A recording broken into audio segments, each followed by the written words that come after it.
যারা দেশের নাগরিক তাদের লিস্ট থেকে নাম বার করে দেওয়া হচ্ছে। কুকুরের নামে, ট্রাক্টরের নামে রেসিডেন্সিয়াল সার্টিফিকেট ইস্যু করা হচ্ছে। এই যে এসআইআর ওরা বলছে স্পেশাল ইন্টেন্সিভ রিভিশন, এটা অ্যাকচুয়ালি এসআইআর মানে হচ্ছে সাইলেন্ট ইনভিজিবল রিগিং, যেটা ইলেকশন কমিশন শুরু করেছে বিজেপির পক্ষে।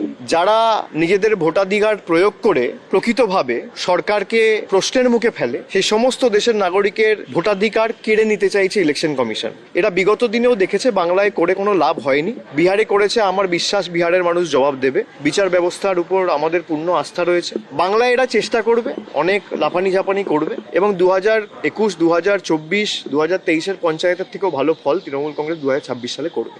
মাননীয় মুখ্যমন্ত্রীকে চ্যালেঞ্জ দিলাম, মাননীয় মুখ্যমন্ত্রী আপনি বাংলার মানুষকে আপনি স্টেটমেন্ট দিন যে বাংলায় পশ্চিমবঙ্গে একটাও অনুপ্রবেশকারী নেই। আপনি 2005 সালে বলেছিলেন 1 কোটি অনুপ্রবেশকারী। এসআইআর তো হবেই, এসআইআর বিহারে হয়েছে, এসআইআর বাংলাতেও হবে। আমরা এনশিওর করব এসআইআর যেন হয়।